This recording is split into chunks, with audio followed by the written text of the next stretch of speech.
మనసోర్వు இருக்கிறதுக்கான அறிகுறிகள் என்ன? ఆ యొక్క మనసు యొక్క నీరసం ఉండేదానికి దానికి సూచనలు ఏంటి?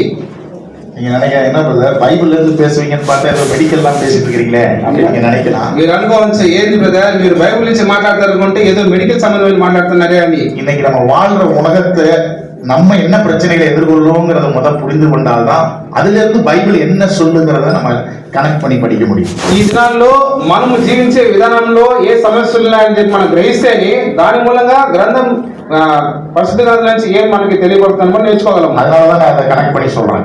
అందుకనే నేను దాన్ని లెక్క చేసి చెప్తున్నా. அம்மா பைபிள் படி ஜெபம் பண்ண எல்லாம் சரியா போயிடும்னு சொல்லிட்டு போறது எனக்கு விருப்பம் கிடையாது. ఊరకనే బైబిల్ చదువు నీకు ప్రార్థన చేయి సరిపోతుంది అని చెప్పేదాంట్లో నాకు ఇష్టం లేదు. நம்ம எதிர்கொள்ளக்கூடிய பிரச்சனை என்ன, பிரச்சனைக்கு பைபிள் என்ன தீர்வு கொடுக்கிறது, எங்கே தீர்வு கொடுக்கிறது, எப்படி தீர்வு கொடுக்கிறது, இதை ஆராய்ந்து படிக்கணும். మనకు వచ్చినటువంటి సమస్యల్లో ఆ యొక్క సమస్యలను బట్టి గ్రంథము ఏ విధంగా ఎలాగ మనకి ఆ యొక్క పరిష్కారం ఇస్తుంది అనేది మనం చూడాలి. சரி, டிப்ரெஷன் இருக்கா இல்லையான்னு எப்படி செக் பண்றது? ఆ యొక్క మనసు యొక్క నీరసం ఉందా లేదా అని చెప్పి ఎలా మనం చెక్ చేసుకోవచ్చు? உங்களுக்கு யாருக்குமே டிப்ரெஷன் இல்லையோ? మీకు ఎవరికి ఆ యొక్క మానసిక నీరసం లేదో? ஓகே, டிப்ரெஷன் இருக்குன்னு சொன்னா முதலாவது அறிகுறி என்ன அப்படின்னா, ఆ యొక్క మానసిక నీరసం ఉంది అంటే దాని యొక్క మొదటి సూచన ఏంటంటే நம்மளுக்கு எதெல்லாம் ஆர்வமா செஞ்சுட்டு இருந்தோமோ அந்த வேலைகள் எல்லாமே செய்ய வேண்டாம்னு விட்டுருவோம். మనము ఏ కార్యాన్ని ఆసక్తితో చేస్తామో వాటిని చేయవద్దు అని చెప్పి వదిలిపెడతాం. சில பேருக்கு பாத்தீங்கன்னா வீடை சுத்தம் பண்ணிட்டே இருக்கிறது அவங்களுக்கு ரொம்ப பிடிச்சிருக்கும். ஆனா அவங்க மனசோர்வு வந்துருச்சுன்னா அது குப்பை மீறியே கிடக்கட்டும்னு விட்டுருவாங்க. కొంతమంది చూసినట్లయితే ఇంటిని ఎప్పుడు చూసినా శుభ్రం చేస్తానే ఉంటారు, కానీ మానసిక నీరసం వచ్చిందంటే దాంతో శుభ్రం చేసేది ఆపేస్తారు. அடுத்தது ஈவன் அவங்களுக்கு பாடுவதற்கு ரொம்ப பிடிக்கும், ஆனா இப்ப பாடுறதுக்கே விருப்பப்பட மாட்டாங்க. వాళ్ళకి కొంతమందికి పాడేదంటే చాలా ఇష్టము, కానీ ఆ యొక్క మానసిక నీరసం వచ్చిన తర్వాత పాడేదాన్ని ఆపేస్తారు. சில பேர் ஈவன் குளிக்க கூட விருப்பம் இல்லாம போயிடும். కొంతమందికి నీళ్లు పోసుకుని స్నానం చేసేది కూడా ఇష్టం లేకుండా పోతుంది. குளிர்காலத்துல குளிக்காம இருக்கிறது டிப்ரெஷன் கிடையாது. ఇక చలికాలంలో మీరు నీళ్లు పోసుకోకుండా ఉండేది డిప్రెషన్ కాదు. ஆனா அவங்க கண்ணாடி பார்க்க மாட்டாங்க, தலை சீவ விரும்ப மாட்டாங்க, குளிக்க மாட்டாங்க, ஈவன் பிரஷ் பண்ண விருப்பம் இருக்காது, கையை கூட சாப்பிட்டு கை கழுவாம அப்படியே கொஞ்ச நேரம் உட்காந்துக்கிட்டே இருப்பாங்க. இது ஒரு நாள் 2 நாள் இல்ல, 2 வாரத்துக்கு மேல அதை தொடர்ந்து செய்வார்கள் என்று சொன்னா அவங்க மனசோர்வுல இருக்கிறாங்கிறது அடையாளம். వాళ్ళు పళ్ళు తమ్ముకోరు, స్నానం చేయరు, తల దువ్వరు, అద్దం చూడరు, కనీసం చేయి కూడా కడుగురు. ఇది ఇంచుమించు 2 వారాల్లో అది అట్టే వస్తుందంటే వాళ్ళ యొక్క డిప్రెషన్ లో మానసిక నీరసంగా ఉన్నారు అనేది దానికి ఒక సూచన. எதை செஞ்சா பிடிக்குமோ அதை இப்ப செய்யாம விட்டுறாங்க, 2 வாரத்துக்கு மேல செய்யாம விட்டுறாங்க அப்படின்னு சொன்னா அவங்க மனதிலே சோர்வடைந்து இருக்கிறார்கள் என்பது அறிகுறி. మొదటిగా వాళ్ళు ఏ కార్యాన్ని ఆసక్తితో చేస్తున్నారో వాటిని 2 వారాలు తరచుగా చేయకుండా వదిలిపెడుతున్నారంటే వాళ్ళ యొక్క మానసిక నీరసంతో ఉన్నారు, బాధపడి ఉన్నారు అనేది ఆ యొక్క సూచన. రెండవதாக எப்பயுமே அவங்க துக்கமாவே இருப்பாங்க. రెండవదిగా వాళ్ళు ఎప్పుడూ ఒక దుఃఖంగానే కనబడతారు. ஒருவேளை அவங்க குடும்பத்தில் ஏற்பட்ட மரணத்தின் நிமித்தமா அவங்க அப்படியே இருக்கலாம். ఒకవేళ వాళ్ళ యొక్క కుటుంబంలో ఏర్పడినటువంటి మరణాన్ని బట్టి వాళ్ళు ఆ విధంగా ఉండొచ్చు. ஒருவேளை அவங்க குடும்பத்துல வந்த ஒரு டிசீஸ்னால, ஒரு வியாதினால அவங்க அப்படியே இருக்கலாம். ఒకవేళ వాళ్ళ యొక్క కుటుంబంలో వచ్చినటువంటి ఎవరికైనా వచ్చిన వ్యాధిని బట్టి వాళ్ళు ఆ విధంగా ఉండొచ్చు. எப்பயுமே துக்கமாவே இருக்க விரும்புவாங்க. ఎప్పుడు దుఃఖంగానే ఉండేదానికి ఇష్టపడతారు. அதுவுமே மனசோர்வினுடைய ஒரு அறிகுறி தான். అది కూడా మానసిక నీరసం యొక్క ఒక సూచన. మూడవదిగా ஒண்ணு அதிகமா தூங்குவாங்க, இல்ல தூங்கவே மாட்டாங்க. ఒకటి ఎక్కువగా నిద్రపోతారు, లేకపోతే నిద్రే పోరు. அதிகமா தூங்கிக்கிட்டே இருக்கிறதுமே மனசோர்வு தான். ఎక్కువగా నిద్రపోయే వాళ్ళు కూడా మానసిక నీరసంతో ఉండేవాళ్ళే. நான் பைபிள்ல ஒருத்தர் டிப்ரெஷனுடைய போனவரோட యాక్షన్ సింబల్ நான் உங்களுக்கு காமிக்கிறேன். పరిశుద్ధ గ్రంథంలో ఈ యొక్క డిప్రెషన్ మానసిక నీరసంతో ఉన్నటువంటి వాళ్ళ యొక్క గుర్తులను చూపిస్తారు. மனசோர்வு நமக்கு இருந்ததுன்னா சில சமயம் காலைல 2 மணிக்கு முழிப்பு வந்துடும், 3 மணிக்கு நம்மளால தூங்க முடியாது, அதிகமா தூங்கவே முடியாது, முழிச்சுட்டே இருப்பாங்க. ఆ యొక్క మానసిక నీరసం ఉన్నట్లయితే కొన్ని సమయాల్లో 2 గంటలకు 3 గంటలకు మనకు మెలకు వస్తుంది. దాని తర్వాత మనము ఒక చక్కని నిద్ర మనం పోలేదు. அப்ப மனசோர்வு வரும்பொழுது அதிகமான தூக்கமும் வரும், தூக்கமே இல்லாமையும் இருக்கும். అంటే మానసిక నీరసం వచ్చేటప్పుడు ఎక్కువైన నిద్రను వస్తుంది, నిద్ర లేకుండా ఉంటుంది. நாலாவதான ஒரு அறிகுறி, 4వదిగా ఒక సూచన, சாப்பிட்டே இருப்பாங்க, తింటానే ఉంటారు. இன்னொரு விதத்துல சாப்பிடவே மாட்டாங்க. ఇంకొక కొంతమంది అస్సలు తినరు. இதுவுமே இந்த மனசோர்வினுடைய ஒரு அறிகுறி தான். ఇది కూడా ఈ యొక్క మానసిక నీరసం యొక్క ఒక సూచన. நான் சொன்னது எல்லாமே 2 வாரத்துக்கு மேல அப்படி இருந்தா அதுதான் மனசோர்வினுடைய அறிகுறி. నేను చెప్పిన ఈ కార్యాలన్నీ 2 వారాలకు తరచుగా ఉన్నట్లయితే అది ఆ యొక్క మానసిక నీరసం యొక్క సూచన. பாருங்க, இதை நம்ம படிக்கும்போது தேவனுடைய சரீரத்தை எப்படி படைச்சிருக்கிறாருங்கிறதையும் நம்ம புரிந்து கொண்டு தேவனை மகிமைப்படுத்துவதற்கு ஏதுவாகத்தான் அது இருக்கிறது. చూడండి, ఈ కార్యాన్ని మనం గమనించేటప్పుడు దేవుడు మన యొక్క శరీరాన్ని ఏ విధంగా నిర్మించాడో అనే దాన్ని తలచి దేవుడు మహిమపరచడానికే అది ఇవ్వబడింది. சந்தோஷமா இருந்தா நம்ம பாடியில ஒரு கெமிக்கல் உருவாகும். సంతోషంగా ఉంటే మన యొక్క శరీరంలో ఒక ఆమ్లత్వం, ఒక కెమికల్ ఏర్పడుతుంది. துக்கமா இருந்தா அப்ப கூட ஒரு கெமிக்கல் உண்டாகும். దుఃఖమైన స్థితిలో ఉన్నట్లయితే అప్పుడు కూడా ఒక కెమికల్ అనేది వస్తుంది. அதனாலதான் ஆண்டவர் பாருங்க பவுல் மூலமா சொல்றாரு, கர்த்தருக்குள் எப்பொழுதும் சந்தோஷமா இருக்கு. అందుకే ప్రభు చూడండి, ప్రభువుగా చెప్తున్నారు, ప్రభువునందు ఎల్లప్పుడూ ఆనందించుడి అని. பாருங்க, நம்முடைய சரீரத்துல கர்த்தர் ஸ்ட்ரெஸ் ரிலீஃப் ஹார்மோன்ஸ், அதாவது இந்த மன சுமையிலிருந்து விடுதலை பெறக்கூடிய ஹார்மோன்ஸையும் உண்டாக்கி வச்சிருக்கிறார். చూడండి, ప్రభు మన శరీరంలో స్ట్రెస్ రిలీఫ్ హార్మోన్స్ అంటే మానసిక నీరసాన్ని దాని నుంచి విడిపించడానికి ఇంకొక ఆమ్లత్వాన్ని, ఒక కెమికల్ ఆయన ఉంచున్నాడు. மெடிக்கல்ல சொல்லுவாங்க, நீங்க ஒரு தடவை கேள்விப்பட்டிருக்கலாம், செரோட்டனின், டோபமைன் அப்படின்னு சொல்லி சில அதாவது ஹார்மோன்ஸை பத்தி சொல்லியிருப்பாங்க. మీరు మెడికల్ లో ఉన్నట్లయితే మీరు వినొచ్చు, సెరోటోనిన్, డోపమైన్ అటువంటి కొన్ని హార్మోన్స్ గురించి మీరు విని ఉంటారు. இந்த செரோட்டனின் அப்படின்னு சொல்றது என்னன்னா மூட் ஸ்டெபிலைசர்னு சொல்லுவாங்க. அதாவது நம்முடைய மனநிலை மாறாம ஒரே மாதிரி இருக்கிறதுக்கு அது உதவும். ఈ యొక్క సెరోటోనిన్ అనేది మన యొక్క మానసిక స్థితి ఒక లెవెల్ గా కరెక్ట్ గా ఉంచేదాంట్లో అది ఉపయోగపడుతుంది. அதுதான் சொல்லுவாங்க, அந்த சன்லைட்ல போங்க, வீட்டுக்குள்ளே இருக்காதீங்க, வீட்டுக்குள்ளே இருக்கும்போது அது மாதிரி இருக்கும், வெளிச்சம் படுற இடத்துல வெளிச்சத்துல இருக்கணும்னு சொல்லுவாங்க. అందుకని చెప్తారు, ఇంట్లోనే ఉండద్దు, ఆ యొక్క వెలుగు ఎండ వచ్చే స్థలంలో ఉండండి అని చెప్తారు. இரண்டாவது இந்த டோபமைன் அப்படின்னு சொல்றது என்னன்னா இது ஒரு ரிவார்டு கெமிக்கல் அப்படின்னுவாங்க. రెండవదిగా డోపమైన్ అనేది ఒక రివార్డ్ కెమికల్ అంటారు. இது எப்ப நமக்கு உருவாகும் இந்த ஹார்மோன் அப்படின்னா, ఇది మనకు ఎప్పుడు అది లభిస్తుంది లేక ఏర్పడుతుంది అంటే ఈ హార్మోన్ நம்ம ஒருவரை ஒருவர் அப்ரிஷியேட் பண்ணும்போது, பாராட்டும் போது இந்த ரிவார்ட் கெமிக்கல் நமக்கு உருவாகும். మనము ఒకరినొకరు ప్రోత్సహించేటప్పుడు ఆ యొక్క రివార్డ్ కెమికల్ అనేది మనకు వస్తుంది. அதனால நம்ம ஒருவரை ஒருவர் பார்த்து ஒருவரை ஒருவர் உற்சாகப்படுத்துங்க பைபிள் சொல்லுதுல, நம்ம அந்த வசனத்துக்கு கீழ்ப்படிஞ்சா அந்த ரிவார்ட் கெமிக்கல் நமக்கு உருவாகுது. అందుకనే ఆ యొక్క గ్రంథం చెప్తుందా, మీరు ఒకరినొకరిని ప్రోత్సహించుకోండి, ఆదరించుకోండి అని చెప్పి అలా మనం చేసేటప్పుడు ఈ యొక్క రివార్డ్ కెమికల్ అనేది మనలో ఏర్పడుతుంది. அடுத்தது ஆக்சிடோசின் அப்படின்னு சொல்லக்கூடிய ஒரு ஹார்மோன் இருக்கு. దాని తర్వాత ఆక్సిటోసిన్ అనేటువంటి ఒక హార్మోన్ ఉంటుంది. இது லவ் ஹார்மோன் அப்படின்னு சொல்லுவாங்க. దీన్ని ప్రేమ హార్మోన్ అని అంటారు. இது மற்றவங்களுக்கு நம்ம உதவி செய்யும் பொழுது வரக்கூடிய சந்தோஷம். ఇది మిగతా వాళ్ళకి మనము సహాయం చేసేటప్పుడు మనకు వచ్చేటువంటి సంతోషం. சரி, நான் ரொம்ப மெடிக்கலா பேசினா உங்களுக்கு போர் அடிச்சிடும். సరే, నేను ఎక్కువగా మెడికల్ గురించి మాట్లాడితే మీకు బోర్ కొడుతుంది. மனசோர்வா இருக்கிறவங்களுக்கு 3 விஷயங்கள் அவங்க எண்ணத்துல ஓடிக்கிட்டே இருக்கும். మానసిక నీరసం ఉండే వాళ్ళకి వాళ్ళ ఆలోచనలో 3 సంగతులు బయలుదేరుతూనే ఉంటాయి. ஒன்று ஹெல்ப்லெஸ்னஸ், ஹோப்லெஸ்னஸ், ஒர்க்லெஸ்னஸ். அதாவது எனக்கு உதவி செய்யறதுன்னு எவனும் கிடையாது, அவ்வளவுதான் என் வாழ்க்கை அவ்வளவுதான் அப்படின்னு யோசனை அவங்க மைண்ட்ல இருக்கும். మొదటిగా నాకు సహాయం చేసేదానికి ఎవరు లేరు అనేటువంటి ఆలోచన వాళ్ళు వెళ్తూనే ఉంటుంది. ఇది మొదటిది. ரெண்டாவது, அவ்வளவுதான் எல்லாம் முடிஞ்சிச்சு, இனிமேல் ஒரு வாய்ப்பும் இல்லை அப்படிங்கிற ஒரு நம்பிக்கை இல்லாத ஒரு சூழ்நிலை அவங்க மைண்டுக்குள்ள எப்பயுமே இருக்கும். రెండవదిగా అంతే, ఇంకేం లేదు, మనకి ఏ సహాయం లేదు, ఇంతే ముగిసిపోయింది అనేటువంటి ఒక ఆలోచన ఉంటూనే ఉంటుంది. மூணாவது ஒர்க்லெஸ்னஸ், அதாவது நான் இனிமேல் இருந்து என்ன பண்ண போறேன், இந்த வயசானவங்க பொதுவாகவே நினைக்கிறது, இனிமேல் நான் குடும்பத்துக்கு பாரமா, எதுக்கு வாழ்றேன், ஏன் ஆண்டவர் என்னை பூமியில வச்சிருக்கிறாரு அப்படின்னு சொல்லக்கூடிய ஒரு எண்ணங்கள் அவங்களுக்கு வரும் மனசோர்வுல இருக்கிறவங்களுக்கு. మూడవదిగా ఇక వయసైన వాళ్ళు అంటున్నట్టు దీనిపై నేను ఉండి నేను ఏం చేయబోతున్నాను, దేవుడు తీసుకోకపోతే బాగుంటుంది అనేటువంటి ఆలోచనతో మనం ఉంటున్నాం. அப்ப மனசோர்வுல இருக்கிறவங்களுக்கு எண்ணங்கள்ல 3 தான்: உதவியற்ற நிலை, நம்பிக்கையற்ற நிலை, பயனற்ற நிலை. இது 3 தான் அவங்க எண்ணங்கள்ல இருக்கும். ఇక మానసిక నీరస స్థితిలో ఉన్నటువంటి వారికి 3 ఆ యొక్క సహాయం లేనటువంటి ఒక స్థితి,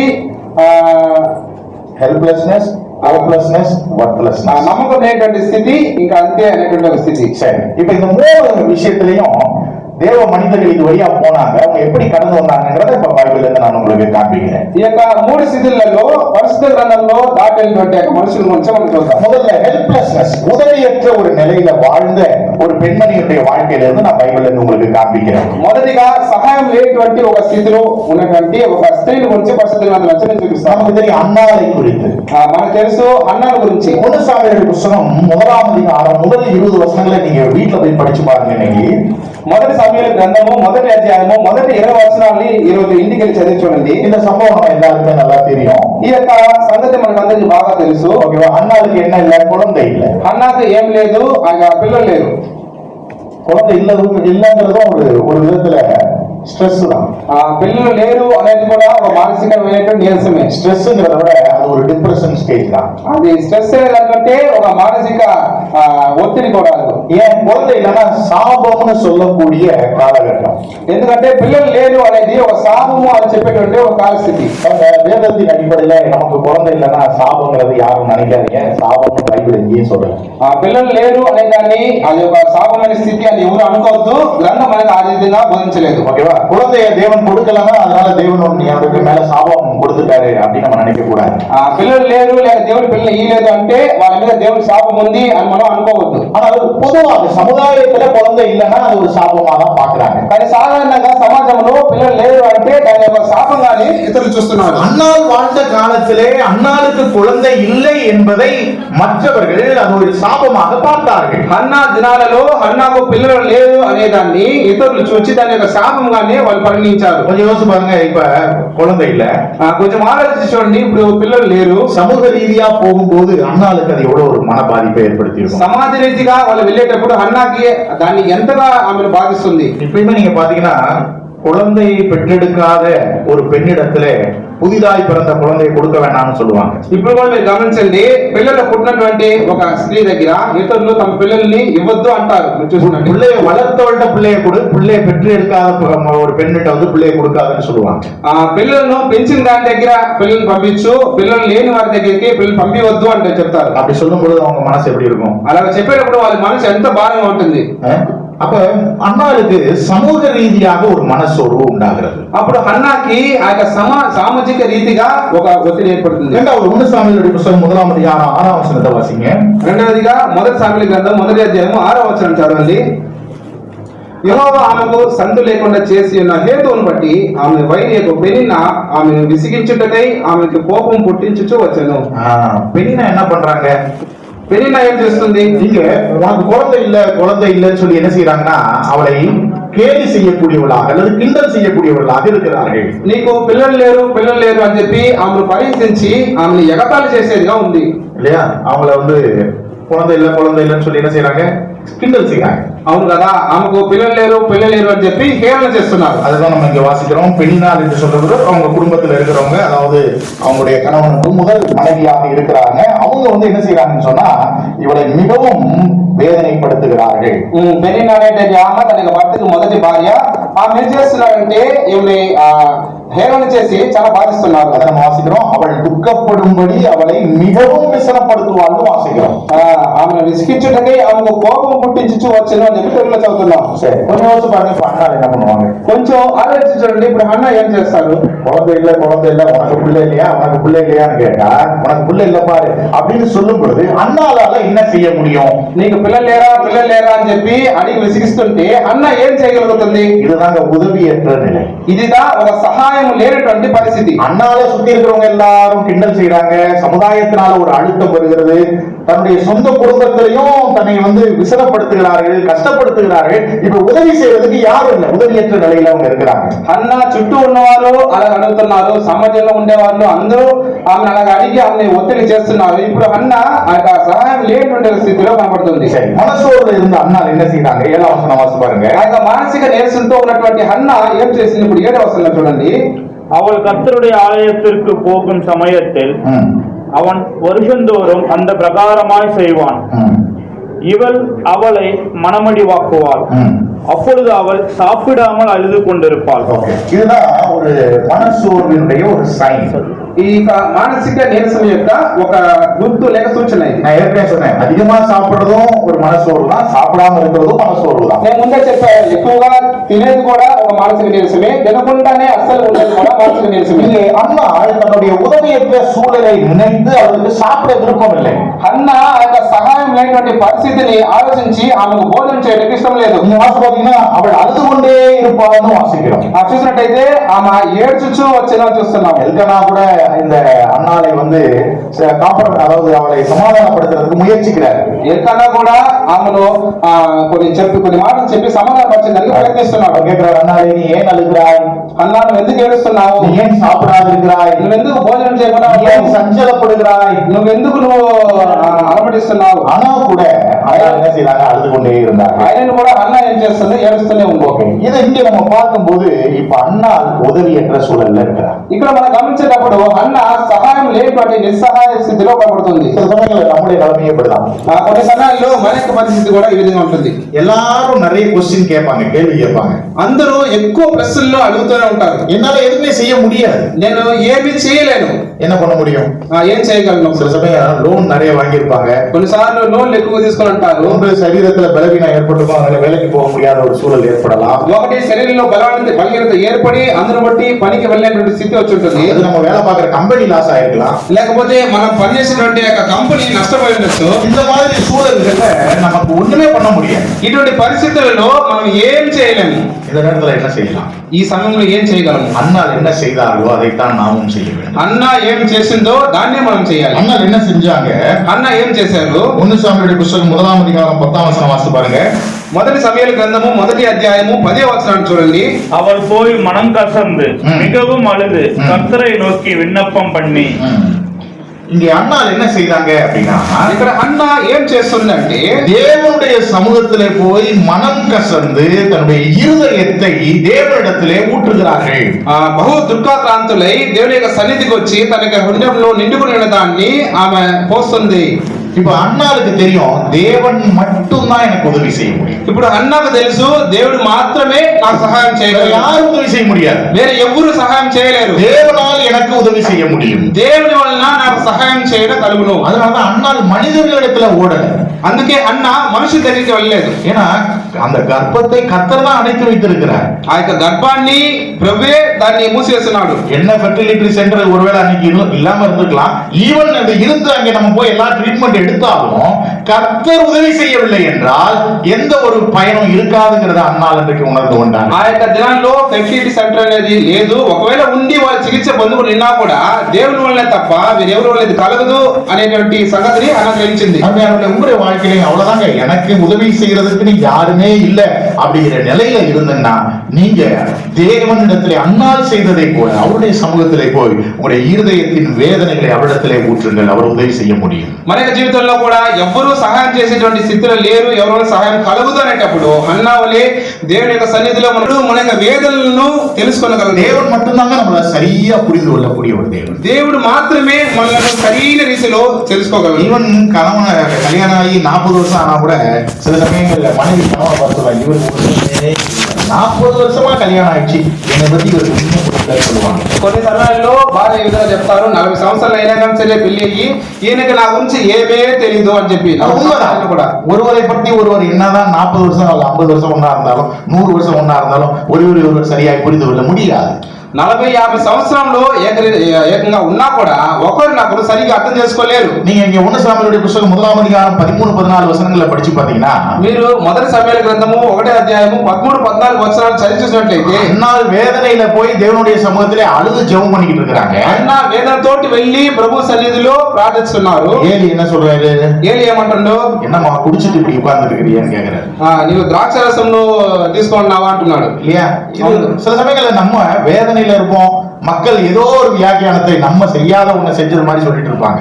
కొన్ని సమయాల్లో మనం ఏదో ఒక వేదనలో ఉంటాము, కానీ ప్రజలు చూసేవాళ్ళు ఏదో ఒక వ్యాఖ్యానం మనం చెప్పి నువ్వు ఇది చేస్తున్నావు అది చేస్తున్నావు అంటారు. பல சமயங்களில் மக்கள் நம்மை தவறாய் புரிந்து கொள்வார்கள். కొన్ని సమయాల్లో ప్రజలు మనల్ని తప్పుగా అర్థం చేసుకుంటారు. ஆனா கூட அண்ணாள் தேவனுடைய சமூகத்திலே போய் தன்னுடைய வேதனை எல்லாவற்றையும் அவள் ஊற்றினாள். అయినా కూడా అన్న ప్రభు సన్నిధికి వచ్చి తన యొక్క వేదన అంతా కూడా ఆ యొక్క ప్రభు సన్నిధిలో దారపోసింది. இப்ப தேவனுடைய சமூகத்துல போய் உதவியற்ற நிலையிலே அவங்க அணுகும் போது என்ன நடந்தது?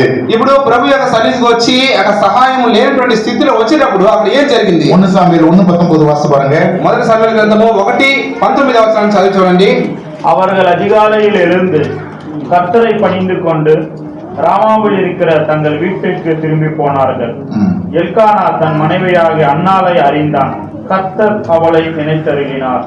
கர்த்தர் அவளை நினைத்தருளினார். యెహోవా ఆమెను జ్ఞాపకం చేసుకొనెను. அருமையானவர்களே, நம்மை இந்த உலகத்துல என்னதான் இருந்தாலும் மக்கள் ஒரு சூழல்ல மறந்துடுவாங்க. ప్రియులారా, ఈ యొక్క లోకంలో మనము ఎలా ఉన్నా కానీ సరే ఒక స్థితిలో ప్రజలు మనల్ని మర్చిపోతారు. ஆனால் நம்முடைய வேதனையை அறிந்து நம்மை நினைவு கூறக்கூடிய ஒரு தேவன் இன்றைக்கும் அவர் ஜீவிக்கிறார். కానీ మన యొక్క వేదనను గ్రహించి మనల్ని జ్ఞాపకం చేసేటువంటి ఒక దేవుడు ఇప్పటికీ జీవించే ఉన్నాడు. இந்த அன்னாள் அவமானப்படுத்தப்பட்டார். చూడండి, అన్న అవమానపరచబడ్డారు. அவருடைய இயலாமையை அநேகர் கிண்டல் செய்தார்கள். ఆయన యొక్క కాని స్థితిని అందరూ హేళన చేశారు. கர்த்தர் அந்த உதவியற்ற நிலையை மாற்றினார். ప్రభు ఆ యొక్క నిస్సహాయ స్థితిని మార్చాడు. என்ன செய்தாரு? அன்னாள் ஒரு குழந்தை வேணும், ஒரு பையன் வேணும்னு ஜெபம் பண்ணாங்க.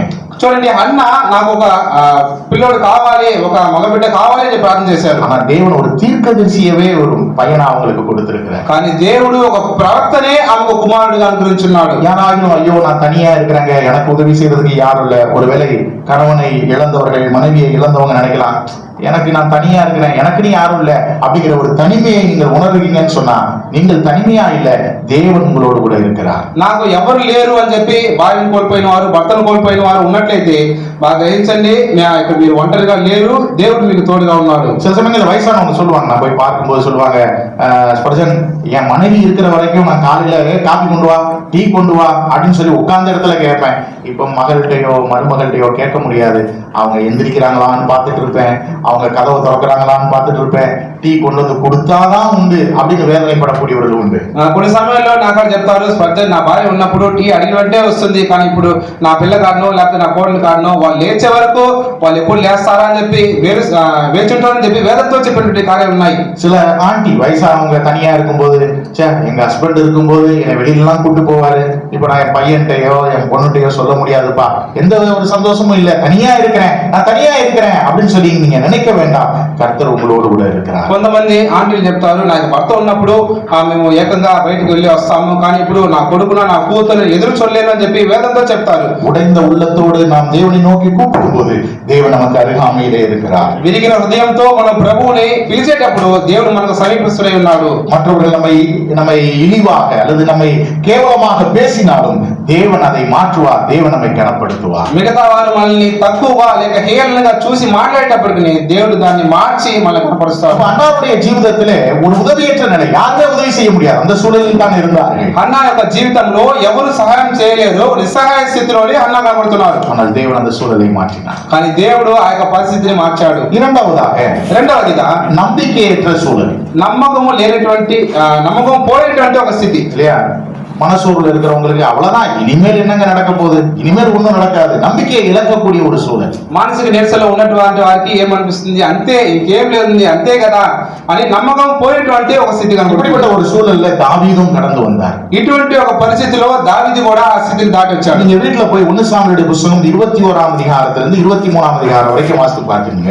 మీరు ఇంటికి వెళ్ళి 1 సమూయేలు గ్రంథము 21వ అధ్యాయం నుంచి 23వ అధ్యాయం వరకు చదివి చూడండి. பாருங்க, தாவீதை அடுத்த அரசனாக தேவன் நியமிச்சார். చూడండి, దావీదును తరువాత వచ్చే రాజుగా ఆయన నియమించాడు. ஆனா கூட்டிட்டு வந்து நேரா சிங்காசனத்துல உட்கார வைக்கல. కానీ తీసుకొని వచ్చి డైరెక్ట్ గా నేరుగా తీసుకొచ్చి సింహాసనం కూర్చోబెట్టల. சவுல் தாவீதை எப்படா கொல்லலாம்னு வகை தேடிட்டே இருக்கிறார். సౌలు దావీదుని ఎప్పుడు చంపుదామా అని చెప్పి దారి వెతుకుతున్నాడు. நீங்க இந்த 1 சாமுவேல் 21, 22, 23 அதிகாரங்களை படிச்சு பாத்தீங்கன்னா, ఈ యొక్క 1 సమూయేలు గ్రంథము 21, 22, 23 అధ్యాయాలు చదివినట్లయితే தாவீது உயிரை கையில புடிச்சுக்கிட்டு ஓடிக்கிட்டே இருக்கிறார். దావీదు ప్రాణాన్ని చేతిలో పట్టుకొని తిరుగుతూ వెళ్తున్నాడు. கொஞ்சம் யோசிச்சு பாருங்களேன், தாவீது என்னைய தேவன் அரசனாக்குவேன்னு சொன்னாரு, ஏன்னா இப்ப என் உயிரை காப்பாத்துறது, ஊரை காப்பாத்துவேன்னு சொன்னாரு, இப்ப நான் என்னைய காப்பாத்தவே முடியாம நான் ஓடிட்டு இருக்கிறேன் அப்படிங்கிற ஒரு சூழல்ல இருக்கிறேன். కొంచెం ఆలోచించి చూడండి, దావీదు యొక్క స్థితిని. దేవుడు నన్ను రాజుగా చేస్తానని చెప్పాడు, కానీ ఇప్పుడు నా ప్రాణం చేతిలో పట్టుకొని నాకు ఎవరు కాపాడే స్థితిలో లేడు అని చెప్పి వెళ్తున్నాను అనుకుంటాడు. போய் குகையில ஒளிஞ்சுக்கிறாரு, పోయి గుహలో దాక్కుంటున్నాడు, யாரும் இல்லாத வனாந்தரத்துல போய் ஒளிஞ்சுக்கிறாரு, ఎవరు లేనటువంటి అరణ్యంలో వెళ్ళి దాక్కుంటున్నాడు.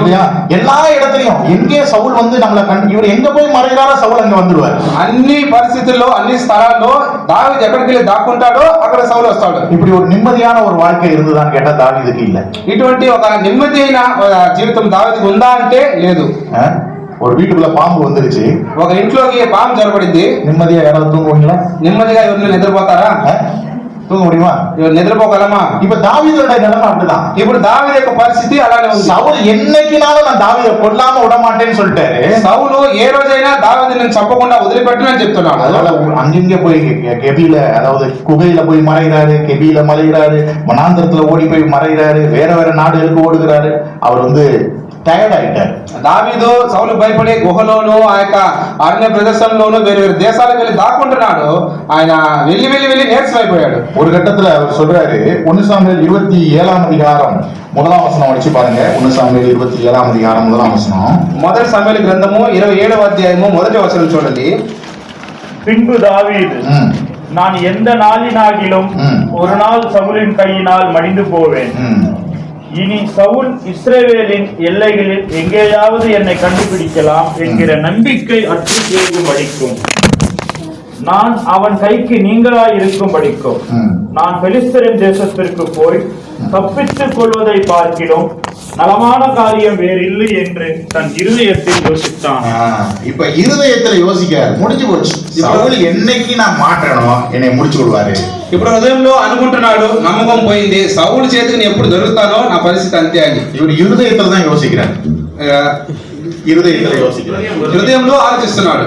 ஓகே பாருங்க, அதாவது இன்னைக்கு இந்த மனசோர்வுக்கு காரணம் 99% ఓవర్ థింకింగ్ தான் சொல்றாங்க. చూడండి, ఇక మానసిక నీరసానికి 99% కారణము ఆ యొక్క ఎక్కువగా ఆలోచించేదని చూస్తున్నాం. இப்போ டாக்டர் வந்து உங்களுக்கு வந்து ஒரு கேன்சர்னு சொல்றாருன்னு வச்சுங்களேன். ఇప్పుడు డాక్టర్ వచ్చి మీకు క్యాన్సర్ ఉంది అని చెప్తున్నాడు అనుకోండి, உடனே நம்ம யோசனை எல்லாம் எங்க போகும்? వెంటనే మన ఆలోచనలన్నీ అడిగిపోతాయి. நாளைக்கு நான் இறந்துட்டா, రేపే నేను చనిపోతే என் பிள்ளைங்களை யார் பாத்துக்குவா, నా పిల్లల్ని ఎవరు చూసుకుంటారు அப்படின்னு சொல்லி டாக்டர் கேன்சர் தான் சொல்லியிருப்பாரு. డాక్టర్ క్యాన్సర్ అని చెప్పుంటాడు. ஆனா நம்ம ஓவர் திங்கிங் இதுதான். కానీ మన యొక్క ఎక్కువైన ఆలోచనలు ఇవే. பிள்ளைங்களை யார் பாத்துக்குவா, పిల్లల్ని ఎవరు చూసుకుంటారు, பிள்ளைகளை கொடுத்த கர்த்தர் பாத்துக்குவார், పిల్లలను ఇచ్చిన దేవుడు చూసుకుంటాడు. நமக்கு நோய் கொடுத்தா நோயை எதிர்கொள்ளக்கூடிய சக்தியும் அவர் தான் கொடுக்க போறாரு. మనకు వ్యాధిని అనుగ్రహించినట్లయితే వ్యాధిని ఎదుర్కొనే శక్తిని కూడా ఆయన తెచ్చి ఉంటాడు. உண்மை என்ன தெரியுமா? నిజం ఏంటి తెలుసా? நம்ம 99% யோசிக்கிறோம் பாருங்க, அது எதுவுமே நடக்காது உண்மையா. నిజానికి మనం 99% మనం ఆలోచిస్తున్నాం చూడండి, అది ఏమీ జరగదు. నిజానికి கொரோனா வந்தது, కరోనా వచ్చింది, முடிஞ்சு போச்சுறான்னு எத்தனையோ பேர் சொன்னாங்க. అయిపోయింది సంగతి అంతే అని ఎంతో మంది అనుకున్నారు. இப்ப எத்தனை பேர் கொரோனாவை பத்தி யோசிக்கிறோம்? ఇప్పుడు ఎంతమంది కరోనా గురించి ఆలోచిస్తున్నాం? அதை பத்தி பயப்படவே இல்லாம நம்மளுக்கு, దాని గురించి భయమే లేదు మనకి. ஓகே, வாழ்க்கையில சில பிரச்சனைகள் வரும், జీవితంలో కొన్ని సమస్యలు వస్తాయి, அதை ఓవரா யோசிக்க கூடாது, దాన్ని ఎక్కువగా ఆలోచించకూడదు. அதுதான் பயம், அதுதான் மனசோர்வை உண்டாக்கும். అదే భయము, ఆ భయమే మానసిక నీరసాన్ని కలిగిస్తుంది. நிறைய பேரு உயிர் போறதுக்கு காரணமே பயம் தாங்க. చాలా మందికి ప్రాణం పోయేదని కారణమే వాళ్ళ ఉన్న భయమే. நீங்க சில ஆக்சிடென்ட் பாத்தீங்கன்னா அந்த லாரியோ பஸ்ஸோ டச் கூட பண்ணிருக்காரு, அவரே கீழே விழுந்து இறந்து போயிருப்பாரு. కొన్ని యాక్సిడెంట్లు మీరు చూసినట్లయితే ఆ యొక్క లారీయో బస్సు అసలు తగిలి ఉండదు, కానీ ఆ భయంలోనే చనిపోయి ఉంటాడు. பயத்தினாலதான். ఆ యొక్క భయాన్ని బట్టి வாழ்க்கையில் நம்ம எதுக்கும் பயப்படக்கூடாதுங்க. జీవితంలో మనం దేనికి భయపడకూడదు. எது வந்தாலும் கர்த்தர் நம்மளோட கூட இருக்கிறாங்கிற ஒரு தைரியம் நமக்கு இருக்கணும். ఏది వచ్చినా కూడా ప్రభు నాతో కూడా ఉన్నాడు అనేటువంటి ధైర్యం ఉండకుండా. தாவீது பாருங்க, ஓடுறாரு, அங்கங்க ஓடுறாரு, அங்கங்க ஓடுறாரு, கொஞ்சம் ஓடி களைப்படைந்த உடனே முடிஞ்சு போச்சு. சவுல் கையில என்னைக்குனாலும் நான் ஒரு நாள் சாக போறேன் அப்படின்னு அவரா யோசிக்கிறார். దావీదు అక్కడెక్కడ చెప్పి వెళుతూ వస్తున్నాడు, కానీ సౌలు చేతిలో ఎప్పుడైనా కూడా సరే నేను మరణిస్తానని చెప్పి ఆ యొక్క నమ్మకాన్ని కోల్పోతున్నాడు. ஆனா கர்த்தர் சொன்ன வாக்குத்தத்தத்தை அவர் மறந்துட்டார். కానీ ప్రభు ఇచ్చినటువంటి ఆ వాగ్దానాన్ని మర్చిపోయాడు. கர்த்தர் என்ன சொல்றாரு? தாவீது நீதான் அடுத்த ராஜா. దేవుడు చెప్తున్నాడు, దావీదు నువ్వే తర్వాత రాజువి. இவரு அதுக்கு புரியல. நான் கர்த்தர் என்னைய ராஜான்னு சொல்றாரு, இப்ப நான் என் உயிரையே நான் காப்பாற்ற முடியாம ஓடிட்டு இருக்கிறேன்னு நினைக்கிறேன். దావీదు అక్కడ ఏం అర్థం కాలేదు. దేవుడు రాజుని చెప్పాడు, కానీ నేను అక్కడ ప్రాణం కోసం పరిగెడుతున్నాను చెప్పి ఏం అర్థం కాలేదు. நியாயமா பார்த்தா தாவீதுக்கு ஒரு சரியான உணவு கிடைக்கல. న్యాయంగా చూసినట్టయితే దావీదుకి సరైన ఆహారం దొరకలేదు, தங்குறதுக்கு ஒரு நல்ல வீடு இல்ல, నివసించడానికి ఒక మంచి ఇల్లు లేదు, பாதுகாப்பு இல்ல, ఒక భద్రత లేదు. இந்த சூழ்நிலையில ஓடிட்டு இருக்கிறார். ఇటువంటి పరిస్థితులలో దావీదు వెళ్తున్నాడు. ஆனாலும் கர்த்தர் சொன்னதை அவர் நிறைவேற்றுவார். కానీ దేవుడు చెప్పిన దాన్ని నెరవేర్చగలను. இப்ப தாவீது நினைச்சாரு, இனிமேல் அவ்வளவுதான், என் வாழ்க்கை முடிய போகுது, சவுல் என்னைக்குனாலும் ஒரு நாள் என்னை கொல்ல போறாருன்னு நினைச்சார். అప్పుడు దావీదు అనుకుంటున్నాడు, అంతే దీనిపైన ఏం లేదు, సౌలు ఎప్పుడైనా ఏ రోజైనా కానీ సరే నన్ను చంపుతాడు అని చెప్పి అనుకున్నాడు. அப்படிதான் தாவீது அந்த நேரத்துல தேவனை நோக்கி அவர் கதறுகிறார். అప్పుడు దావీదు ఆ సమయంలో దేవునికి మొరపెట్టి ఆయన మొరపెడుతున్నాడు. 142వ సంగీతం அந்த நேரத்துல அவர் கதறினதான ஒரு வார்த்தையை தான் நம்ம பார்க்கிறோம். ఆ యొక్క సమయంలో దావీదు పెట్టినటువంటి మొరని ఇక్కడ చూస్తున్నాం. 142వ కీర్తన 142వ సంగీதத்துல அவர் சொல்றாரு, 142వ కీర్తనలో ఆయన చెప్తున్నాడు, பாருங்க 2వ வசனத்துல இருந்து, அவருக்கு முன்பாக என் சஞ்சலத்தை ஊட்டுகிறேன், அவருக்கு முன்பாக என் நெருக்கத்தை அறிக்கையிடுகிறேன்னு சொல்றேன். బహు వినయముగా ఆయన సన్నిధిని నేను మొరపెట్టుచున్నాను, నాకు కలిగిన బాధ ఆయన సన్నిధిని తెలియజెప్పుకొనుచున్నాను అంటే பாருங்க அவர் 4వ வசனத்துல சொல்றாரு, வலதுபுறமாய் கண்ணோக்கி பாரும், என்னை அறிவார் ஒருவரும் இல்லை. 4వ వచనం చూడండి, నా కుడి ప్రక్కను నిదానించి చూడుము, నన్ను ఎరిగిన వాడు ఒకడును నాకు లేకపోయాను. என்ன சொல்றாரு, யாருமே எனக்கு உதவி செய்யறதுக்கு யாரும் இல்லை, நம்பிக்கை இல்லாத ஒரு நிலையில இருக்கேன். அடுத்தது, எனக்கு அடைக்கலம் இல்லாமல் போயிட்டு, ఆశ్రయం ఏదియూ నాకు దొరకలేదు అని చెప్పి తర్వాత என்னை చెప్తున్నాను. யாராவது ஏத்துக்கு அரவணைச்சு காப்பாத்துறதுக்கு ஒருத்தரும் இல்ல, నన్ను ఎవరైనా కౌలించుకొని కాపాడడానికి ఎవరు లేరు. அடுத்து சொல்றாரு, என் ஆத்மாவை விசாரிப்பார் ஒருவரும் இல்லை. నా ఎడల జాలిపడి వాడు ఒకడును లేడు. இப்ப இந்த நேரத்துல என்ன செய்யறாரு, கர்த்தரை நோக்கி அவர் கூப்பிடுகிறார். ఈ సమయంలో దావీదు చేస్తున్నాడు, దేవుడి దగ్గర దేవుని పిలిచి మొరపెడుతున్నాడు. இப்ப கர்த்தரை நோக்கி கூப்பிட்டதுனால என்ன நடந்தது, கர்த்தர் தாவீதை சவுலுடைய கையிலிருந்து விடுவிக்கிறதை நம்ம பார்க்கிறோம். ఇప్పుడు దావీదు దేవునికి మొరపెట్టి పిలిచినప్పుడు ఏం జరిగింది, దేవుడు సౌలు యొక్క చేతి నుంచి దావీదు విడిపిస్తున్నాడు. இப்பொழுது தாவீதுனுடைய ஓட்டத்திற்கு தேவன் ஒரு முற்றுப்புள்ளியை வைக்கிறார். ఇప్పుడు దావీదు యొక్క పరిగెత్తేటువంటి స్థితికి దేవుడు ఒక ముగింపు పెడుతున్నాడు. தேவன் இப்பொழுது தாவீதை அரண்மனைக்கு கொண்டு வந்து வைக்க போறார். దేవుడు ఇప్పుడు దావీదును ఆ యొక్క రాజ భవనంలో తీసుకొచ్చి పెట్టబోతున్నాడు. சில சமயங்கள்ல வாழ்க்கையில சில சமயங்கள்ல நம்மளும் ஓடிட்டு இருக்கலாம்.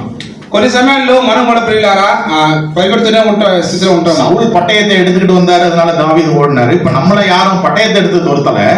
సౌలు ఆ యొక్క కత్తి చేతిని తీసుకొని వచ్చాడు కాబట్టి భయపడి దావీదు పరిగెత్తాడు. కానీ ఇప్పుడు మనకైతే ఎవరు కత్తి తీసుకొని రాలేదు. ஒருவேளை நம்ம வியாதி நம்மளை துரத்திட்டு இருக்கலாம், ఒకవేళ మనకి వ్యాధి మనల్ని తరుముతుండొచ్చు, நம்முடைய பண பிரச்சனைகளை நம்ம துரத்தி கொண்டு இருக்கலாம், మన యొక్క ఆర్థిక సమస్యలు మనల్ని తరుముతుండొచ్చు. அது தேவனை எல்லாவற்றுக்கும் ஒரு முற்றுப்புள்ளி வைப்பார். కానీ దేవుడు వీటన్నిటికీ ఒక ముగింపు పెడతాడు. அதனால வாழ்க்கையில எதை பற்றியும் நம்ம பயப்படக்கூடாது. కాబట్టి జీవితంలో దేని గురించి మనం భయపడనే కూడదు. நீங்க தானியேலை குறித்து நீங்க வாசிச்சு பாத்தீங்கன்னா, మీరు దానియేలు గురించి చదివి చూసినట్టయితే தானியேல் சொல்றாரு, நீ வந்து தொடர்ந்து இப்படி உங்க தேவனை வணங்கிக்கிட்டே இருந்தீங்கன்னா உன்னை பிடிச்சி சிங்கக்கபியில போட்டுவோம்னு சொன்னார். నువ్వు ఇలాగే తరచుగా నీ దేవుడు నువ్వు మొక్కుతూ ప్రార్థన చేస్తా ఉన్నావు అంటే నేను పట్టుకొని సింహం యొక్క గుహలో వేస్తానని చెప్పారు. தானியேல் பயந்தாரா? దానియేలు భయపడ్డాడా? பயப்படல. భయపడలేదు. தூக்கி போட்டாங்க, తీసి గుహలో వేశారు. சிங்கம் கடிச்சிருச்சா? సింహము ఆయన కొరికిందా? நம்மள 2 நாய் துரத்தினாலே நம்ம பயந்துருவோம். మనం 2 కుక్కలు తరిమితేనే మనం భయపడతాము. தானியேல் சிங்கத்துக்கு பயப்படல. కానీ దానియేలు సింహానికి భయపడలేదు. ஏன்? ఎందుకు? தானியேல் இந்த தேவன் யார் என்பதை அறிந்திருந்தார். దానియేలు ఈ దేవుడు ఎవరు అని చెప్పి బాగా ఎరిగి ఉన్నాడు. எப்ப ராஜாவுக்கு இந்த சிங்கக்கபியில போடுறதுக்கு வேணா அதிகாரம் இருக்கலாம், రాజుకి ఆ సింహం యొక్క గుహలో వేసడానికి అధికారం ఉండొచ్చు. சிங்கத்தை பார்த்து கடி, இந்த தானியேலை கொல்லுன்னு சொல்ற அதிகாரம் தேவனுக்கு மட்டும்தான் இருக்கு, யாருக்கும் இல்ல. வேற కానీ సింహాన్ని చూసి దానియేలును కొరుకు, అతను చంపు అని చెప్పేటువంటి అధికారము దేవుడికే ఉంది. కానీ தானியேலுடைய நண்பர்கள் 3 பேரை குறித்து நம்ம வாசிக்கிறோம். దానియేలు యొక్క స్నేహితులు 3 గురించి మనం చదివి ఉంటాం. அக்னி சூளையில போட சொல்லி ராஜா கட்டளை போடுகிறார். ఆ యొక్క అగ్ని గంధకంలో వెయ్యమని చెప్పి రాజుకి ఆజ్ఞ బయలుదేరింది. ஆனா ராஜாவுக்கு வந்து நெருப்பை பார்த்து இவங்க எல்லாரையும் எரிச்சு பசுபமாக்கிடுன்னு சொல்ற அதிகாரம் இல்ல. కానీ రాజుకి ఆ యొక్క అగ్నిని చూసి వీళ్ళందరినీ కాల్చి బూడిచి అని చెప్పేటువంటి అధికారం ఉందా? நோய்க்கு வேணா நம்ம மரண பயத்தை வேணா காட்டுற அதிகாரம் உண்டு. వ్యాధికి మనకు మరణ భయాన్ని చూపించేటువంటి అధికారం ఉంది. కానీ நம்ம உயிரை எடுக்கிறதுக்கு எந்த நோய்க்கு அதிகாரம் இல்லை. మన యొక్క ప్రాణాన్ని తీసేయడానికి ఎటువంటి వ్యాధికి ఆ అధికారం இந்த లేదు. உலகத்துல மனிதனுக்கு நமக்கு பயம் காட்டக்கூடிய ஒரு வல்லமை வேண்டுமானால் இருக்கலாம். ఈ యొక్క లోకంలో మనిషికి మనకు భయం చూపించేటువంటి ఒక శక్తి కావాలంటే ఉండొచ్చు. ஆனா தேவன் அனுமதிக்காம யாரும் எதையும் செய்ய முடியாது. కానీ దేవుడు అనుమతించకుండా ఎవరును ఏమీ చేయలేదు. அதனாலதான் நம்ம இங்க வாசிக்கிறோம் தானியேலுடைய புத்தகத்திலே இந்த எபிரேய வாலிபருடைய முடி கருகலையும். అందుకే మనం దానియేలు పుస్తకంలో చూస్తున్నాము, ఇక హెబ్రీ యవనస్తుల యొక్క ఆ వెంట్రుకలు కూడా కాలేదంట. அதெல்லாம் கதையா? ఇదేమన్నా కథనా? என்ன பிரதர் நெருப்புக்குள்ள போனா முடி கருகாதா? ఇదేమన్నా కథరా? ఇదేంటి నిప్పులో మనం వేసినట్టయితే ఎంటు కూడా కాదా? தேவனால செய்ய முடியுமா? దేవుడి వల్ల చేయగలరా? தேவனால செய்ய முடியும். దేవుడి వల్ల చేయనగును. அப்ப இந்த 3 எபிரேய வாலிபர்களுடைய முடி கூட கருகல. కాక ముగ్గురు హెబ్రీ యవనస్తుల యొక్క వెంట్రుక కూడా కాలేదు. சில சமயங்கள்ல கஷ்டத்தின் பாதையில நம்ம போவோம், ஆனா அந்த கஷ்டங்களை நம்ம அழிக்க முடியாது. కొన్ని సమయాల్లో ఆ కష్టాల మార్గంలో మనం వెళ్తూ ఉంటాము, కానీ ఆ కష్టాలు మనం నాశనం చేయలేవు. சிங்கங்கள் நம்மை சுற்றி இருக்கலாம், ஆனால் சிங்கங்கள் கடிப்பதற்கு தேவன் அனுமதி கொடுக்க மாட்டார். సింహాలు మన చుట్టూ ఉండొచ్చు, కానీ ఆ సింహాలు మనల్ని కొరికేదానికి చంపేదానికి దేవుడు అధికారం ఇవ్వడు. நெருப்பின் பாதையிலே நம்ம போலாம், ஆனா நெருப்பு நம்மை சுட்டரிக்காது. అగ్ని లాంటి ఆ మార్గంలో మనం వెళ్ళొచ్చు, కానీ ఆ అగ్ని మనల్ని ఏమాత్రం బాధించదు. அதனால எப்பயுமே நம்பிக்கையை இழந்து போகக்கூடாது. కాబట్టి ఎప్పుడు ఆ నమ్మకాన్ని కోల్పోవద్దు. தாவீது ஒரு நம்பிக்கையற்ற சூழலில் இருந்தார். దావీదు ఒక నమ్మకము పోయేటువంటి స్థితిలో ఉన్నాడు. தேவன் அந்த சூழலை மாற்றினார். దేవుడు యొక్క పరిస్థితిని మార్చాడు. கர்த்தர் என்ன செஞ்சாருன்னா தாவீதை அரசராக அந்த இடத்துக்கு அவருடைய ஏற்ற நேரத்துல கொண்டு வந்து நிறுத்தினார். దేవుడు ఏం చేశాడు? దావీదును రాజుగా తగిన సమయం తీసుకొని కూర్చోబెట్టాడు. மூன்றாவதாக பயனற்ற நிலையில ஒரு தேவ மனிதன் வாழ்ந்தார். మూడవదిగా ఆ యొక్క ఫలం లేనటువంటి స్థితిలో ఉన్నాడు చూద్దాం. ஒர்க்லெஸ்னஸ் சொல்லுவாங்க. పనికిరాని పరిస్థితి. நான் எதுவும் ஆக மாட்டேன், இனிமேல் நான் இருந்து என்ன அப்படின்னு யோசிக்கிற ஒரு மனசோர்வு. அப்படி ஒருத்தர் இருந்தாரு. யாருன்னா எலியா தான். నేను పనికిరాని స్థితిలో ఉన్నాను, నా వల్ల ఏమి ఒక ప్రయోజనం లేదు అనేటువంటి ఒక పరిస్థితి ఉంటుంది. ఆ యొక్క మానసిక స్థితిలో ఉన్న ఒక వ్యక్తి ఎవరంటే ఎలియా. டிப்ரெஷனோட பீக்ல இருந்த ஒரு எலியா. డిప్రెషన్ యొక్క ఒక ఉచ్చకరమైన స్థితిలో ఉన్న விசுவாசிகளுக்கு டிப்ரெஷன் வராதுன்னு நினைக்காதீங்க. எலியா தீர்க்கதரிசி, அவருக்கே டிப்ரெஷன் வந்தது. విశ్వాసులకి యొక్క మానసిక ఒత్తిడి రాదు అనుకోకండి. ఎలియా ఒక ప్రవక్త, అతనికే యొక్క ఒత్తిడి వచ్చింది. எப்படி கண்டுபிடிக்கிறோம்? 1 ராஜாக்கள் 19:4 வாசித்து பாருங்க. మొదటి రాజుల గ్రంథము 19వ అధ్యాయము 4వ వచనం చదివి చూడండి. என்ன சொல்றாருன்னு பாருங்க.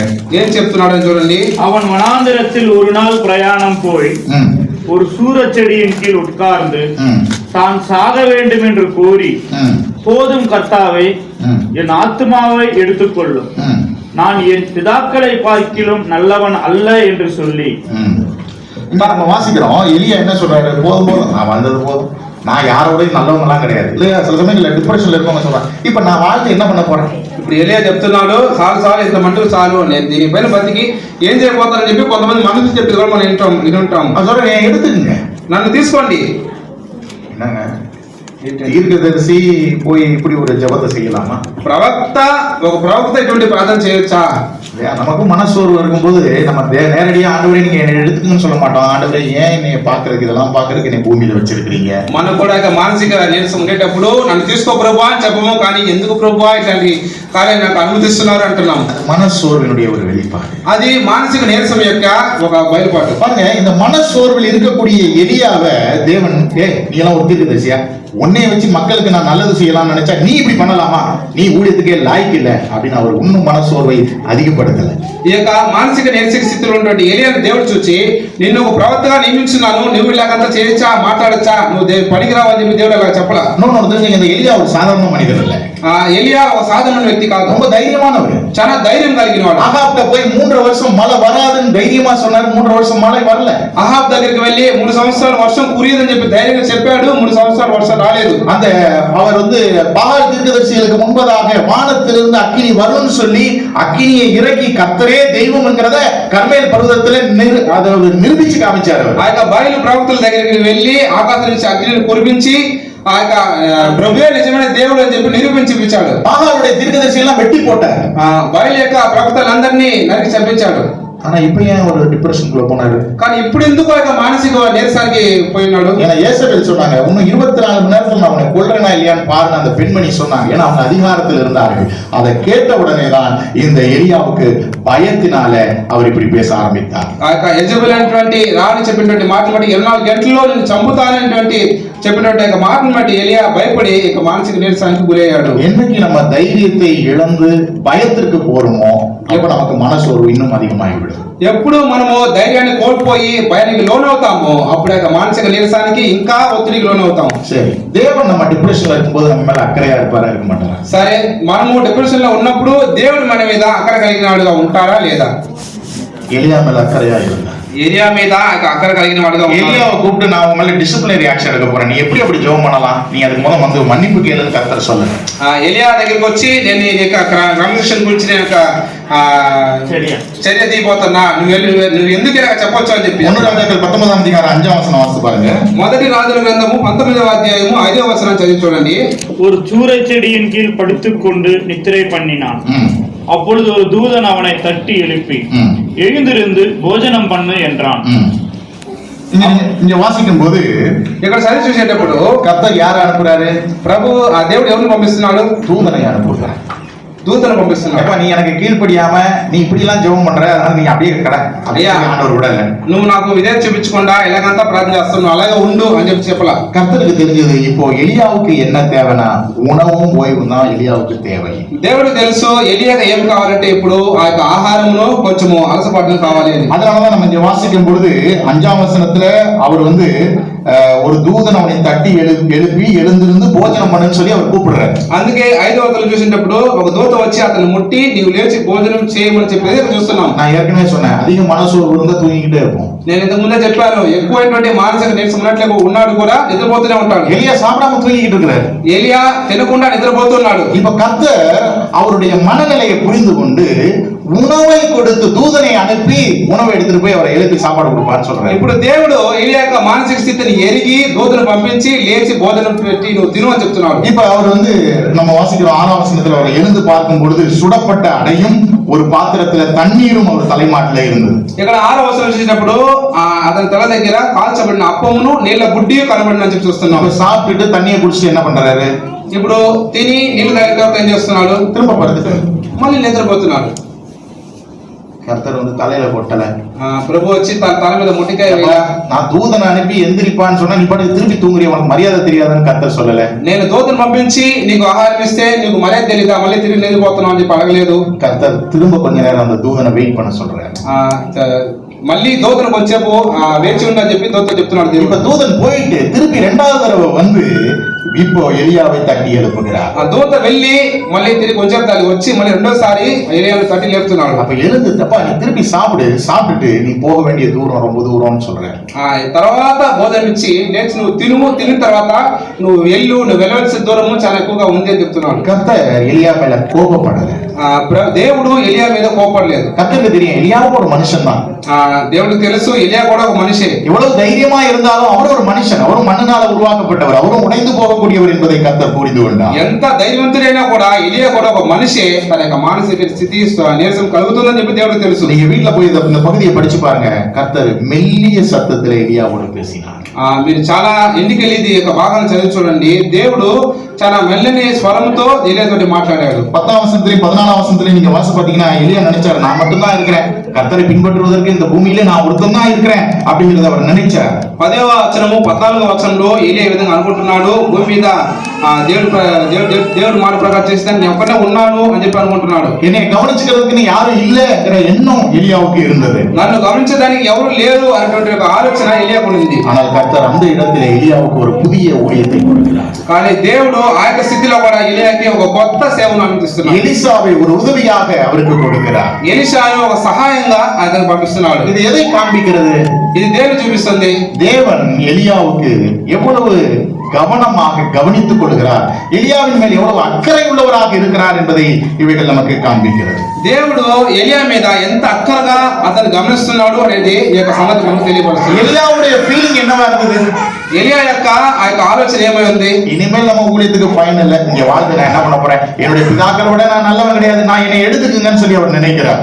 ఇక మీట నా మీద ఇక్కడ ఏం ప్రయోజనం ఉంది, నాకు పితరుల కంటే నేను మంచివాడిని కాదు, ఇక మీట నేను వద్దు, నన్ను తీసుకోండి అని చెప్పి ప్రార్థించాడు. ஆனா கர்த்தர் என்ன செய்யறாருன்னு சொன்னா, இல்லப்பா நான் உன்னை இந்த வேலைக்கு என்று தெரிந்தெடுத்திருக்கிறேன், நான் உன்னை தெரிந்தெடுத்திருக்கிறேன், நீ எனக்கு வேணும்னு சொல்லி அவர் சொல்லுகிறார். కానీ దేవుడు చెప్తున్నాడు, లేదయ్యా నేను నా పనికి నిన్ను నేను తెలుసుకున్నాను కాబట్టి నువ్వు ఉండు, నువ్వు చెయ్యి చెప్తున్నాడు. எலியா நினைச்சார் யேசபேல் பெரிய பவர்ல இருக்கிறாங்க, அவ்வளவுதான் கொன்றுவாங்க அப்படின்னு சொல்லி அவர் நினைச்சார்.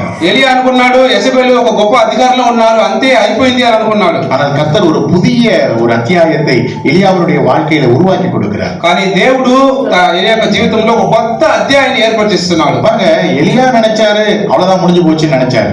చూడండి, ఎలియా అనుకున్నాడు అంతే అయిపోయింది అని అనుకున్నాడు. எலியா கர்த்தர் சொல்றாரு, எப்பா நீ சாகவே மாட்ட, சாவுனா என்னன்னே உனக்கு தெரியாத அளவுக்கு நான் உன்னை கூட்டிட்டு போறேன் அப்படிங்கிற ஒரு எண்ணத்தை கர்த்தர் அவருக்கு காண்பித்தார். కానీ దేవుడు ఎలాగ చెప్తున్నాడు, నీకు మరణం అంటేనే ఏమని తెలియకుండా నేను తీసుకోబోతున్నాను అని மரணமே பார்க்காத அளவுக்கு எலியா வானத்தில் எடுத்துக்கொள்ளப்படுகிறார். చూడండి, మరణాన్ని చూడకుండా ఎలియా ఆకాశానికి ఎత్తుకొనబడుతున్నాడు. கர்த்தர் சூழ்நிலைகளை மாற்றினாரா? దేవుడు ఆ యొక్క పరిస్థితులను మార్చాడా? சூழ்நிலைகளை மாற்றக்கூடியவர், పరిస్థితులను మార్చగలవాడు. எலியா நினைச்சாரு, என்னைய கவனிக்கிறதுக்கு யாருமே இல்ல, இந்த தேவனை பின்பற்றுவதற்கு நான் ஒருத்தன் தான் இருக்கேன், நான் ஒருத்தன் தான் இருக்கிறேன்னு திரும்ப திரும்ப சொல்லுகிறார். ఎలియా అనుకుంటున్నాడు, నన్ను గమనించడానికి ఎవరు లేరు, నేను ఒక్కడనే ఉన్నాను అని చెప్పి తిరిగి మళ్ళీ చెప్తున్నాడు. ஆனாலும் கர்த்தர் அவரையும் அங்கே அவரை விசாரிப்பதற்காக தூதனை அனுப்பி அவர் தேற்றுகிறார். కానీ అక్కడ కూడా దేవుడు ఎలియాను విచారించడానికి అక్కడ ఒక దూతను పంపిస్తున్నాడు. அப்ப ஹெல்ப்லெஸ்ல இருந்தது யாரு? அன்னாள். ఆ యొక్క నిస్సహాయ స్థితిలో ఉన్నది ఎవరు? హన్నా. கர்த்தர் அவங்களுக்கு உதவி செஞ்சாரா? దేవుడు ఆమెకు సహాయం చేశాడా? உதவி செய்தார். సహాయం చేశాడు. ஹோப்லெஸ், நம்பிக்கை இல்லாத சூழ்நிலையில தாவீது இருந்தார். నమ్మకపోయినటువంటి ఒక స్థితిలో దావీదు కనపడ్డాడు. அந்த சூழ்நிலையை தேவன் மாற்றினாரா? ఆ యొక్క పరిస్థితిని దేవుడు మార్చాడా? தேவன் மாற்றினார். దేవుడు మార్చాడు. ஒர்த்லெஸ், நான் எதுக்குமே யூஸ் கிடையாது, நான் வாழ்ந்து என்ன பண்ண போறேன் அப்படின்னு யோசித்தவர் எலியா. నేను దేనికి పనికిరాని వాడిని అని ఆలోచించిన వాడు ఎలియా. எலியாவுடைய ஜீவிதத்திலே தேவன் தைரியப்படுத்தினாரா? ఎలియా యొక్క జీవితంలో దేవుడు అతన్ని ధైర్యపరిచాడా? எலியாவின் மேல் தேவன் அக்கறை உள்ளவராக இருந்தாரா? ఎలియా మీద దేవుడు అక్కర కలిగిన వాడుగా ఉన్నాడా? அப்படி இதெல்லாம் உண்மை என்று சொன்னால் ఇవన్నీ నిజము అని అన్నట్లయితే அவருடைய பிள்ளைகளாய் இருக்கிற நம்முடைய வாழ்க்கையிலும் ఆయన యొక్క పిల్లలై ఉన్నటువంటి మన యొక్క జీవితంలో కూడా உதவியற்ற நிலையில் நாம் இருக்கும்போது நமக்கு உதவி செய்யக்கூடிய ஆண்டவர், నిస్సహాయ స్థితిలో ఉన్నటువంటి మనకు ఆ యొక్క సహాయం చేయగల ప్రభు, நம்பிக்கை இழந்து போகக்கூடிய நிலையிலே நமக்கு நம்பிக்கையை கொடுக்கக்கூடிய ஆண்டவர், నమ్మకమును కోల్పోయేటువంటి స్థితిలో ఉన్నటువంటి మనకు నమ్మకాన్ని ఇచ్చేటువంటి ప్రభు. இனிமேல் நான் எதுக்கு உதவ போறேன் அப்படின்னு நினைக்கும் போது, దీనికి పైన దేనికి పనికొస్తా అని అనుకునేటప్పుడు நம்மை கொண்டு தேவன் அற்புதமான செயல்களை செய்வார். మన మూలంగా దేవుడు అద్భుతమైన కార్యాలు చేయగలరు. அதனால இந்த டிப்ரெஷன்ல இருந்து வெளியில வரணும்னா 4 விஷயங்களை நாம் செய்ய வேண்டும். ఇక మానసిక ఒత్తిడి లేక నిరాశ నుంచి మనం బయటికి వెళ్ళాలంటే 4 చేయాలి. முதலாவது, எவ்வளவு வேதனைகள் இருந்தாலும் அந்த கர்த்தர்கிட்ட போய் உங்களுடைய இருதயத்தை ஊற்றுங்கள். మొదటిగా ఎంత వేదన ఉన్నా కూడా మొదటిగా దేవుడి దగ్గర సన్నిధికి వచ్చి మీకు హృదయాన్ని తెచ్చిపోయండి. இரண்டாவது, தேவனுடைய வசனத்தை தியானியுங்கள். రెండవది దేవుని యొక్క వాక్యాన్ని ధ్యానించండి. ஏன்னா நமக்கு பொதுவாக நெகட்டிவ் தாட், எதிர்மறையான சிந்தைகள் தான் வரும். సాధారణంగానే మనకు ఒక నెగటివ్ ఆలోచనలు ఎక్కువగా వస్తున్నాయి.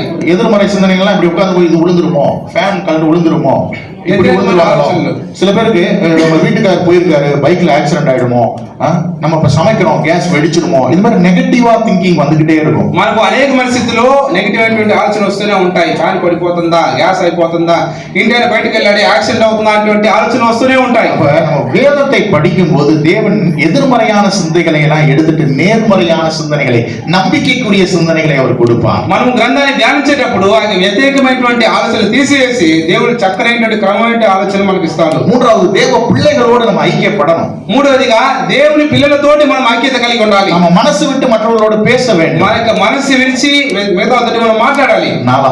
నాలుగవది, தேவனுடைய நேரத்திற்காக நம்ம காத்திருக்கணும். దేవుని యొక్క సమయం కొరకు మనం కాచి ఉండాలి. சில சமயங்கள்ல தேவன் சொடக்கு போட்டோன்னே எல்லாத்தையும் மாற்ற முடியும். కొన్ని సమయాల్లో దేవుడు ఒక చిటికేసే సమయంలో అన్నిటిని మార్చగలడు. தேவன் சில சமயங்களில் காலங்கள் எடுப்பார். కానీ కొన్ని సమయాల్లో దేవుడు ఒక కాలాన్ని ఆయన నియమిస్తాడు. அன்னாளுக்கு ஏன் ஆரம்பத்திலே பிள்ளை கொடுத்திருக்கலாம், ஏன் அவர் காலதாமதம் செய்தார்? హన్నాకి ఎందుకు ఆయన స్టార్టింగ్ లోనే మొదటిగానే పిల్లనిచ్చింది కదా.